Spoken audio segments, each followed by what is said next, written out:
momento seja útil para os jovens. Muito obrigado. Muito obrigado ao Frei Zvonimir, porque ele me deu a oportunidade de dizer algumas coisas interessantes, mesmo que seja difícil ser interessante depois desses cantos que nós fizemos. Eu vos saúdo. Saúdo todos esses queridos jovens aqui diante de mim, até mesmo aqueles que são jovens somente no coração. Eu tenho muito prazer de ser uma gota nessa cachoeira de graça que desce sobre toda a Medjugorje. E mesmo que eu more a 30 quilômetros depois da fronteira, eu moro em Metković. Em Medjugorje, eu venho desde os primeiros dias das aparições e neste lugar eu me encontro muito bem. Eu me formei em Zagabria 2 dias depois do início das aparições, o início do Coração de Jesus, dia 26 de junho de 1981. Então, tudo isso para mim foi...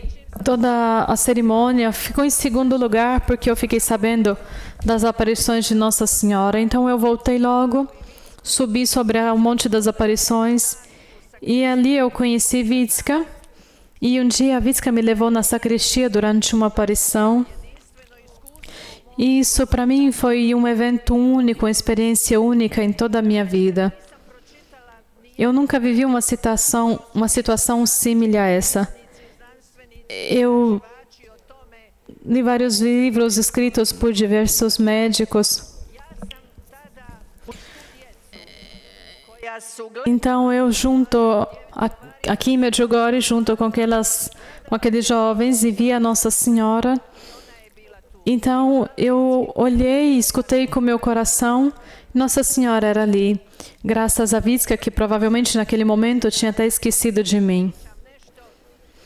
Hoje eu tenho a função de falar-vos de algo da minha experiência de vida e a experiência do meu trabalho ligado aos medos e à depressão, que hoje é o diagnóstico mais frequente em todo o mundo. Mas por que isso é o diagnóstico mais frequente? Porque no fundo dos medos, na realidade está o diagnóstico da solidão. Ou seja, a solidão é o diagnóstico mais frequente hoje no mundo. E quando nós vemos quantos somos aqui, nós podemos dizer que ninguém de nós neste momento é sozinho. Porque olhem quantos nós somos. Mas aqui nós temos que distinguir a palavra solidão da palavra estar sozinho. Estar sozinho é algo pessoal, porque eu posso, em meio a uma multidão, permanecer sozinho. E quando eu sou sozinho no meu quarto, eu não necessariamente devo estar sozinho.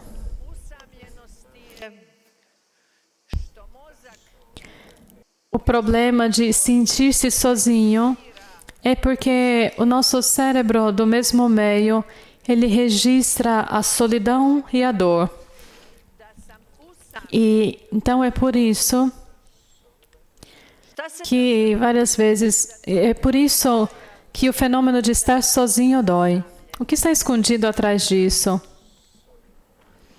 Que eu sou sozinha, solitária. Da nisam voljena, poštovana, da mi ne pridaju do... Na minha opinião, que eu tenho a opinião que eu não sou amado, que eu não sou respeitado, que não prestam atenção em mim, que não me respeitam, que as pessoas que são queridas para mim, as pessoas que estão na minha vida cotidiana, que elas não me respeitam o quanto eu necessito, não me amam como eu tenho necessidade de ser amado e respeitado. Isso é uma armadilha muito grande. E isso é algo que provavelmente nas várias gerações nós transmitimos uns aos outros. Que de alguma parte, até mesmo, já mesmo na nossa concepção. Mas nós temos que saber que é possível curar da ideia da solidão. Grandes cientistas nos dizem que nós não somos determinados da genética e nem mesmo da educação primária, como dizem alguns psicólogos. Que nós não somos determinados daquilo que nós produzimos, daquilo que nós recebemos na família durante o nosso crescimento. Aqui em Medjugorje se reza muito pela cura das feridas, as feridas do momento da nossa concepção até hoje. E essas feridas, chagas, são sempre ligadas ao fato que alguém de importante para mim não se comportou comigo como eu gostaria.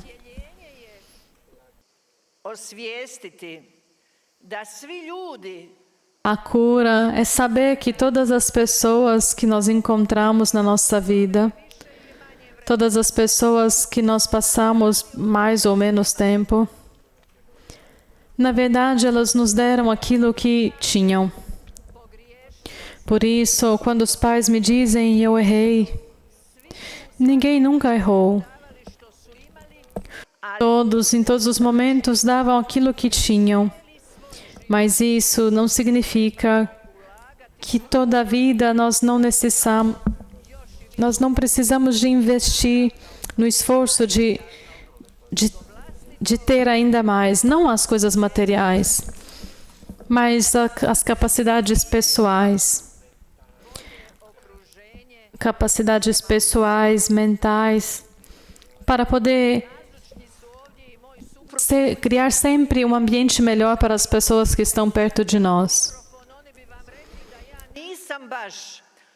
Se nós dermos o microfone às pessoas mais próximas de nós, talvez tantas dessas pessoas nos dirão que em algum momento, não só um momento, mas talvez por horas, dias, eu não fui a melhor companhia para eles. Que eu fui uma pessoa muito exigente, muito soberba.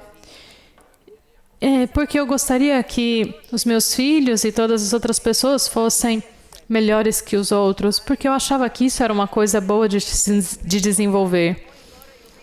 Mas essa ideia que os meus filhos têm que ser melhores do que os outros, é uma ideia que eu faço desenvolver isso e por várias décadas e décadas desenvolvo uma ânsia. Porque tem sempre esse medo, essa ansiedade, se eu desenvolvi a minha pessoa para que seja melhor do que os outros.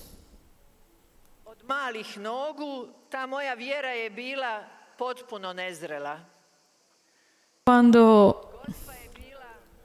eu sempre tive a fé, desde quando eu era criança, eu tinha fé, mas era uma fé não madura.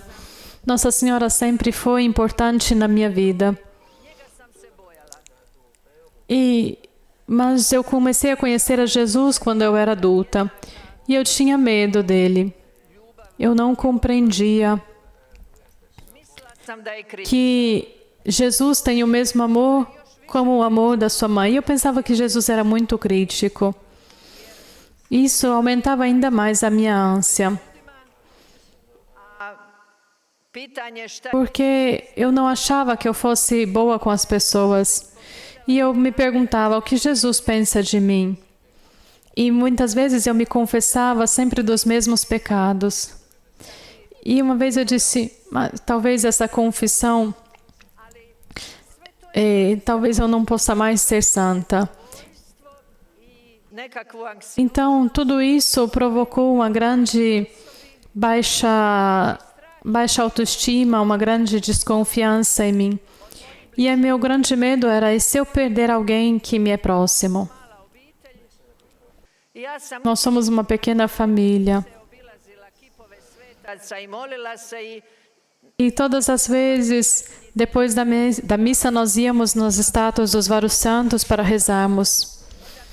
E então nós íamos perto da estátua de São Francisco. E Padre Slavko dizia sempre, Senhor, mas a ja sam uvijek E eu me dizia, mas é muito chato ir de uma estátua até outra, mas Deus não cansa de você? O que você reza? E eu sempre rezava que eu não perdesse ninguém que me fosse querido. Mas eu não entendia que tudo aquilo de negativo que eu produzia a mim mesma. Quando eu tinha 35 anos, eu perdi uma pessoa querida, ou seja, o meu pai. Eu pensei que era o fim do mundo, que eu nunca seria feliz novamente. E depois, como nós sabemos, no momento da dor, ou nós crescemos ou nós desmoronamos. E graças a Deus, a sua ajuda, eu cresci. E eu posso dizer que desde então eu fui a pessoa mais feliz, desde quando eu tinha meu pai vivo e continuei a rezar. E me aproximei ainda mais a Jesus. E próprio durante a doença de meu pai, eu comecei a amar a Jesus e eu não tinha mais medo dele.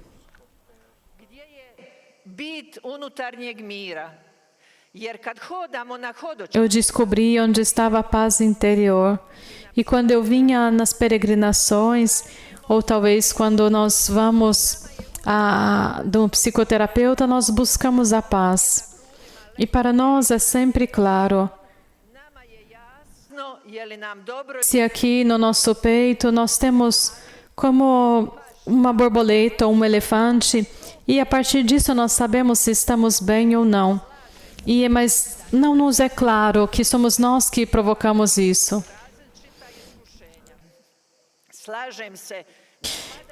Eu concordo que na nossa vida existem várias provas, vários desafios e várias coisas que talvez é difícil superar. Ali toga je točno onoliko koliko možemo podnijeti. Mas Deus nos dá sempre aquilo que nós conseguimos carregar. Muitas vezes, a estes desafios, nós aumentamos e incluímos as nossas experiências passadas, ou seja, que tudo irá mal, que nada funcionará, que não é possível ser feliz. Muitas vezes os meus clientes ou pacientes, quando eles estão sentados perto de mim, eles me dizem, me parece que todos ao redor de mim são felizes e eu sou a única pessoa infeliz. Eu não sei qual foi a última vez que eu me acordei feliz. E eu diria, eu não acordo nunca feliz. Porque a minha pressão é baixa durante a manhã, eu estou toda confusa, eu tenho sempre sono, porque mesmo que eu dormir, eu tenho sono. E mesmo que eu sei que amanhã cedo eu vou me sentir mal, ao mesmo jeito eu vou dormir tarde. E quando eu abro os olhos, eu não sou feliz. Enquanto eu não consigo entrar naquele dia, então eu busco de produzir uma situação que eu consiga ser feliz. Ou seja, se eu acredito que todas as pessoas em torno de mim são culpadas, o que a maioria das pessoas fazem, então eu me separei e fui para longe da felicidade. Mas se eu penso que as pessoas que estão ao redor de mim, são negativas, então eu renunciei à felicidade. Muitas vezes, quando eu preparo os jovens para o matrimônio, a primeira frase é sempre: vocês estão sentados perto da pessoa que vocês escolheram em meio a milhares de pessoas. Vocês escolheram essa pessoa para passar a vida com ela. Qual é a intenção? Se aquela intenção é a pessoa que essa pessoa vos fará feliz, então vocês estão na estrada errada. Então você ainda não é maduro para poder se casar. Se a intenção é de ser feliz ao lado da pessoa que você escolheu entre milhões de outras, então você está na estrada certa. Esse é um desafio muito grande, muito exigente e que pede um contínuo crescimento das nossas capacidades mentais. E isso vale quando nós entramos num matrimônio, mas vale para todas as nossas relações humanas. O ponto interrogativo é sempre o mesmo. Como eu posso fazer que a jornada seja melhor junto às pessoas que hoje Deus colocou na minha estrada, ou a qual Deus me ajudou a aproximar-me delas, esperando delas a gratidão, o respeito, o amor.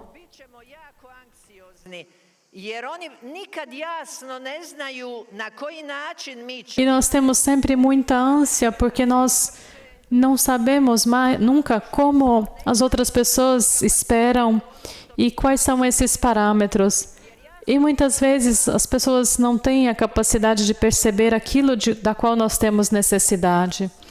E eu muitas vezes fui a primeira que me esquecia que todas as pessoas não são como eu. E meu marido perguntava, mas como seria esse mundo se todos fossem como você? Mas não tinha malícia, não tinha uma má intenção.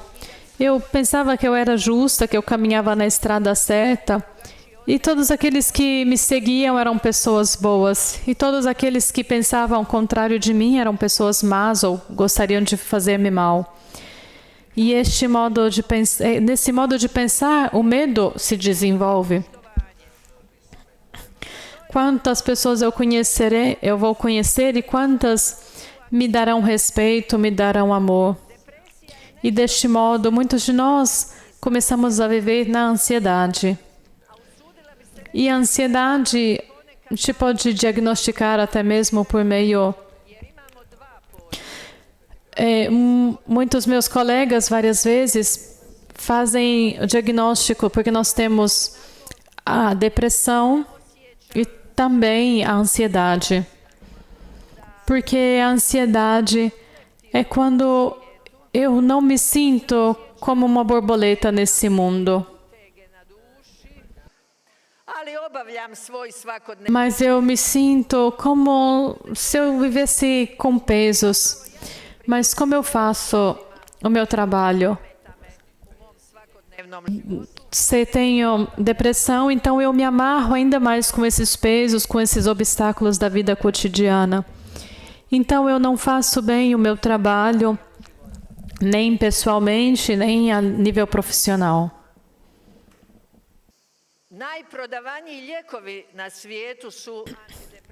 Mas os remédios mais vendidos no mundo são os antidepressivos e os remédios de uso controlado, ou seja, os remédios para tirar o medo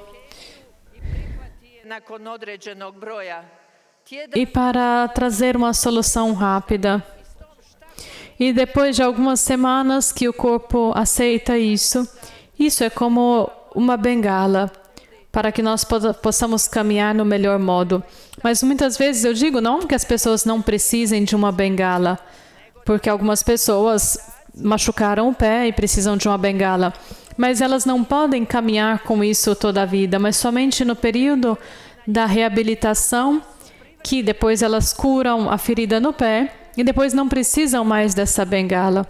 E também esses remédios são como uma bengala.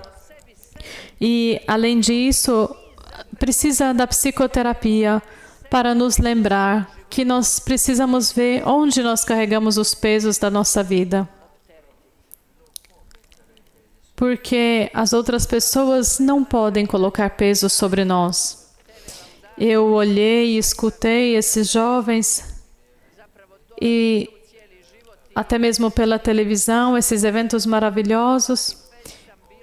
E venho aqui desde toda a minha vida e mais ou menos a todos os festivais dos jovens eu sempre fui presente e segui e escutei a velha realizada pelo nosso pároco e pensei, mas depois dele, o que eu posso dizer? Porque ele já disse tudo. O Senhor nos deu regras. O Senhor, por meio dos mandamentos e das bem-aventuranças, nos deu algumas regras. Mas todos nós, a partir de mim, nós buscamos alguma estrada que seja paralela.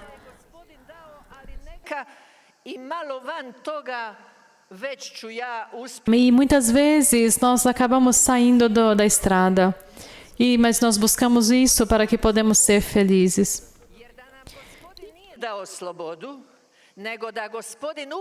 O Senhor nos deu a liberdade. Mas se o Senhor...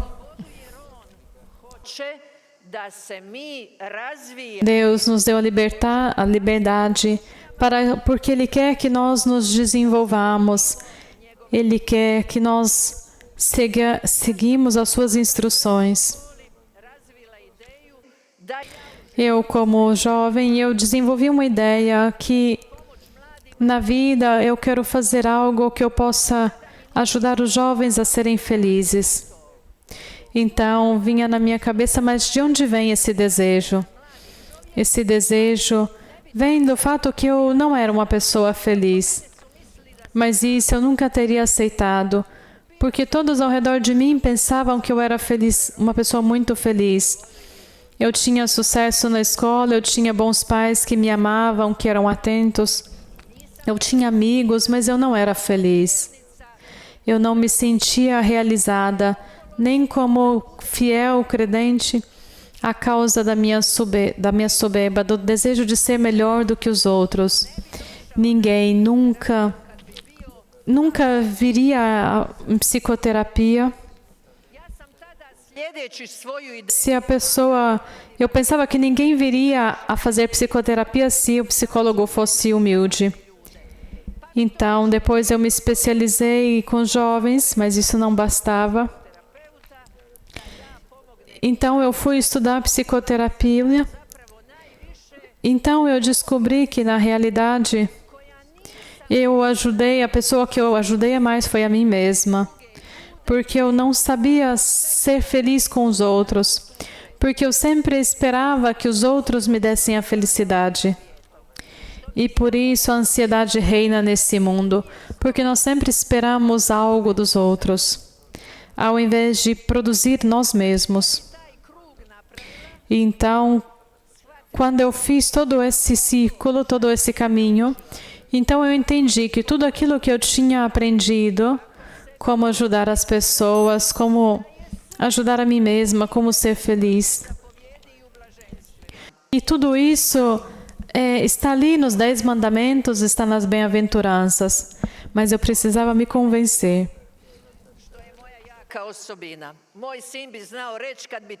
Porque a perseverança sempre foi o meu defeito. E minha mãe dizia, se você fosse... Eu preciso me sentir uma borboleta aqui dentro. Depois de tudo aquilo que eu passei, não significa que eu não desenvolva a inquietude, a irrequieteza, que eu não seja uma pessoa de boa companhia às pessoas que eu amo. Mas eu me lembro mais facilmente, me lembro mais rapidamente que eu produzi sozinha essa felicidade, então eu posso também cancelá-la. E esse é uma possibilidade grandíssima que o Senhor nos deu, que nós possamos produzir a nossa própria felicidade.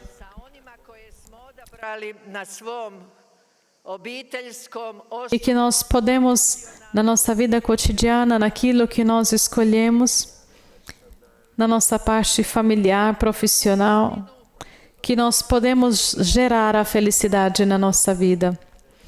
E esse é o verdadeiro poder de acreditar nisso. E pouquíssimas pessoas acreditam. Se nós realmente acreditássemos que tudo aquilo que acontece, todas as situações dessa vida, nós temos aqui em torno de nós a guerra, todas as circunstâncias dessa vida. Então, nós podemos produzir, gerar mais paz nos nossos dias. Nós realmente iniciaríamos a viver o paraíso sobre a terra. Muitas vezes, os meus pacientes dizem, mas essa pessoa perto de mim não merece estar bem. E por que eu deveria gerar e produzir a paz ao redor de mim, se todos são contra mim? Por que eu tenho que fazer que a vida deles seja melhor? E talvez seja eu que mereça que as pessoas façam isso por mim? Porque isso é a única coisa que é possível ao nosso cérebro. É possível somente doar. Nós podemos sempre tomar daquilo que nos vem dado, mas a melhor possibilidade, a melhor segurança que nós possamos gerar, é melhor produzir do que tomar e ter dos outros. E essa é a única estrada, a única saída do medo. É a única saída do medo, da ansiedade. Com a ajuda de Deus, nós produzimos o bem para nós mesmos e assim sermos uma oferta para os outros. Porque quando alguém diz, aquela pessoa perto de mim mereceu isso, então eu pergunto, mas você mereceu? Porque se a régua é uma regra matemática,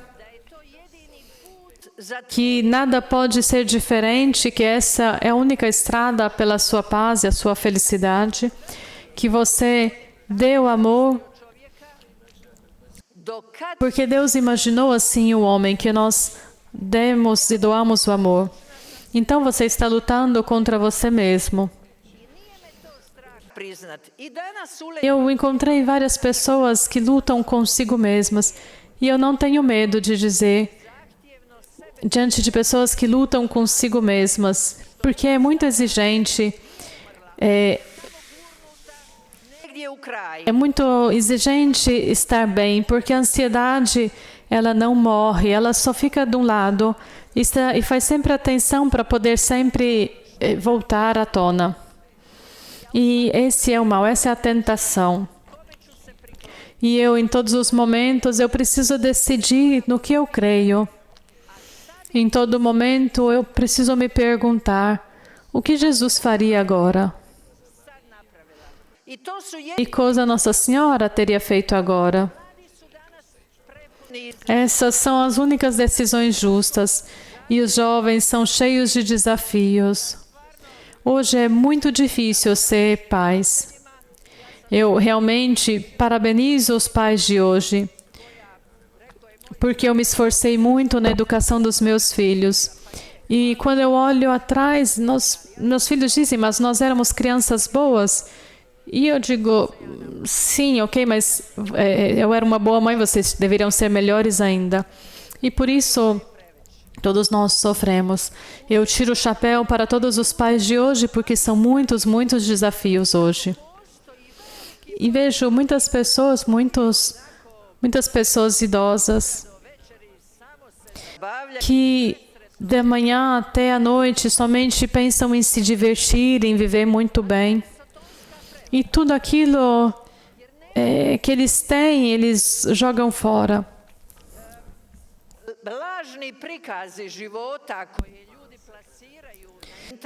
E muitas vezes nós vemos uma apresentação falsa da vida, nós vemos na internet uma vida que parece interessante, então nos cresce ainda mais a ansiedade, a angústia, porque nós dizemos, mas olha, como essas pessoas vai tudo bem, e na minha vida nada é certo, é tudo muito chato.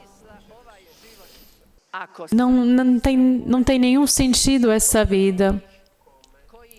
Se agora eu não sou como aqueles, Se nesse momento eu não sou como alguns influencers, não sei nem como se chama, mas isso é um problema. Cada um de nós pode viver com a ajuda de Deus, segundo as regras, e pode fazer com que viva a paz no coração.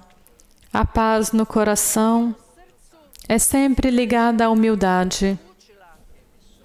A paz no coração significa que eu me decidi a dar amor. Quem me pode impedir a amar todas as pessoas neste mundo? Eu concordo que alguns homens se comportam contrário às nossas ideias e que é muito difícil amar, é um desafio. Mas se esse é o único caminho para a paz, então é importante que eu me esforce e que todas as pessoas busquem em todas as pessoas elementos que possa amá-las. Porque eu também sou imperfeita. Eu também tenho vários aspectos do meu comportamento, da minha personalidade, que nem mesmo eu amo, e que também o meu próximo não pode amar. Mas eu vos pergunto, o que eu olho quando eu olho uma outra pessoa? Eu olho as suas partes que são fáceis de amar, ou eu olho somente as partes que são difíceis de amar? Isso significa que a minha vinda aqui, eu vim com uma única ideia. Como alguém que talvez aprendeu muito como funciona a mente humana, que estudou como ser feliz, para vos dizer que todas essas décadas, que todas essas milhares de páginas lidas, esses exercícios e experiências da própria vida, da vida dos outros, não tem nada de mais sábio do que os 10 mandamentos, dos 10 mandamentos e das bem-aventuranças. De nenhuma parte se encontra a estrada para conseguir a paz. Um psiquiatra dos Estados Unidos, e ele produziu uma terapia ideal para você, ele era ateu. E agora ele morreu. E aquela terapia eu escolhi porque me parecia a mais próxima à fé católica. Para todos aqueles que entraram que leram aqueles capítulos, e é muito símile à fé católica. Mas ele era muito soberbo e não quis afirmar isso. Porque senão as pessoas pensariam, mas o que você fez? Você somente roubou aquilo que já disse Jesus. Porque não existe uma outra estrada. Se talvez desse retiro espiritual aqui na nossa Medjugorje, talvez nós, somente com a ideia de que quando eu não estou bem, eu me pergunto, o que está atrás disso? O que eu desejaria para estar melhor, se é este o meu desejo? Este meu desejo é ligado às outras pessoas ou só a mim mesmo? Isso é ligado, se a minha ideia de felicidade é ligada ao comportamento das outras pessoas, então eu estou num espaço muito escorregadio e facilmente eu posso cair. Mas qual é o sentido para as outras pessoas se eu desejo algo que é fora das minhas capacidades, que eu desejo que os outros me deem algo? E mesmo que eu seja especialista disso, até hoje eu caio nisso. E o meu marido me diz, na sua cabeça você não pode ter uma ideia muito boa, você tem que se conformar com a sua cabeça. E muitas vezes eu pensava de ter superado essas dificuldades, então eu adoecia. Todas as nossas doenças são um desequilíbrio interior porque nós perdemos a paz. Então, se nós desenvolvemos as nossas frustrações e não faço nada, Então, o meu cérebro começa a construir diferentes doenças. Podem ser doenças psíquicas, psicológicas, mentais, mas algumas vezes podem ser também doenças físicas. Mas eu posso dizer que todas as doenças desse mundo, antes de mais nada, tiveram alguma frustração que nós, mais ou menos, uma maneira maior ou menor, vivemos. E nós temos que começar nesse dia de nos lembrar daquilo que nós fazemos nesse dia. Aquilo que eu faço é a melhor coisa para mim?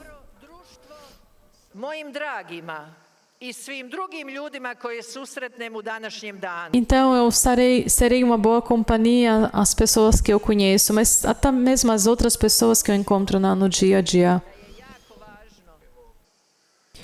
Nós agora concluímos com algo muito importante. Não ter medo daquilo que nós descobrimos sobre nós mesmos. Porque tudo é possível colocar tudo em ordem. Tudo aquilo que nós vivemos desde o nosso nascimento até hoje. Tudo aquilo que nós consideramos injustiça ou erro de outras pessoas. Ou os nossos erros pessoais. Tudo... Naquele momento que nós vivemos, servia para algo. Se nós aprendemos a lição da vida, se nós crescemos nisso. Então, isso se tornou como uma riqueza. E tudo aquilo que é uma perca, na realidade, se transforma numa riqueza. Todas essas pessoas faziam aquilo que para eles tinha sentido, aquilo que eles sabiam, mesmo que no fundo nos tenham ofendido.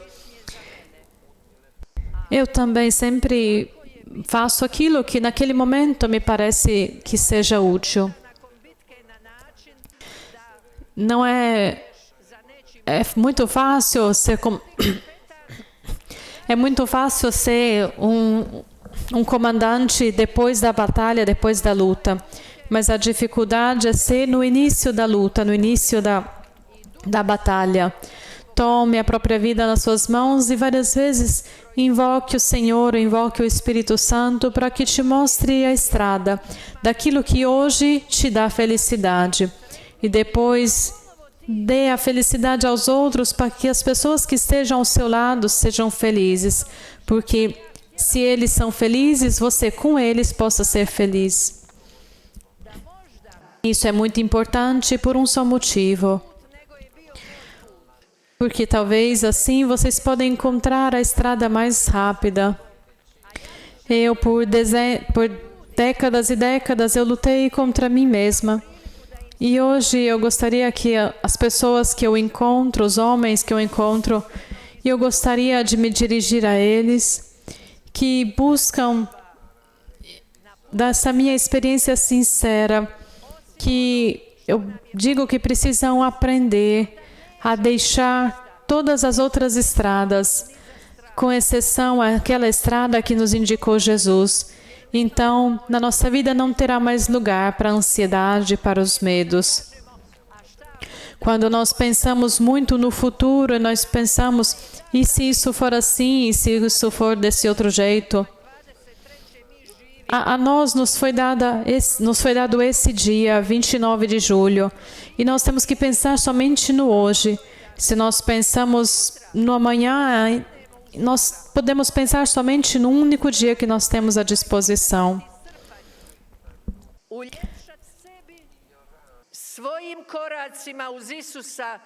O nosso único dever é de melhorar hoje, nesse dia, a nossa vida com Jesus e de fazer melhor e mais feliz a vida daqueles que nos estão perto.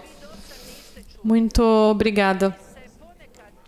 Isso que vocês escutaram não é sabedoria. Muitas vezes que eu escuto algo, que eu escuto talvez 100 vezes, depois, no momento em que eu mais preciso, me vem como uma luz, porque isso precisa entrar no nosso coração. Quando fica somente na nossa mente, Isso não muda nada na nossa vida, mas aquilo que escutamos quando nós unimos as nossas experiências, então é verdadeiramente como a semente que cai no terreno bom, no nosso coração. Então eu posso desenvolver aquela palavra e fazer coisas grandes daquela palavra. Ninguém pode nos render feliz ou melhorar a própria vida. Vocês mesmos, usando tudo aquilo que vos é dado por Jesus Cristo, vocês podem fazer melhor e mais feliz as vossas vidas. Muito obrigada.